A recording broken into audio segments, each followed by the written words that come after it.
মালয়েশিয়ার কুয়ালালামপুরের মধ্যে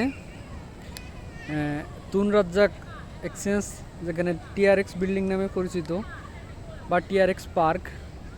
এই সিটি পার্কের মধ্যে 3 তলায় আছে একটা বিশাল অরণ্য।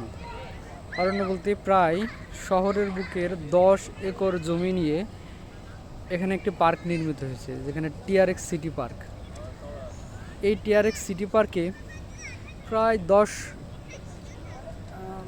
একর জমি, এছাড়া 1.5 লক্ষেরও বেশি বৃক্ষরোপণ করা হয়েছে এখানে।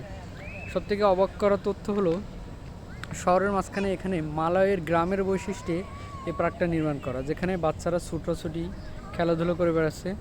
তার গার্ডিয়ান ফ্যামিলি পার্ক হিসেবেও এটা পরিচিত। গার্ডিয়ানরা বাচ্চাদের নিয়ে আসে এখানে খেলাধুলা করে। এছাড়া অন্য সাইডে আছে ওয়াটার সুইমিং পার্ক, যেখানে বাচ্চাদের জন্যই মূলত।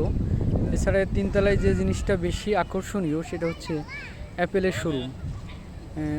মালয়েশিয়ায় যে অ্যাপেলের শোরুম কুয়ালালামপুরের মধ্যে, সেটা হচ্ছে এই টিআরএক্স পার্কের 3 তলায় অবস্থিত। রাতের সৌন্দর্য এবং মনোমুগ্ধকর এই স্থাপনা আসলেই সত্যি নিজের চোখে না দেখলে অবিশ্বাস্য। এছাড়া আপনারা যদি চান এখানে এসে বিভিন্ন ছবি ওঠানোর জন্য ফ্যামিলি পার্ক বাচ্চা নিয়ে এখানে আসতে পারেন।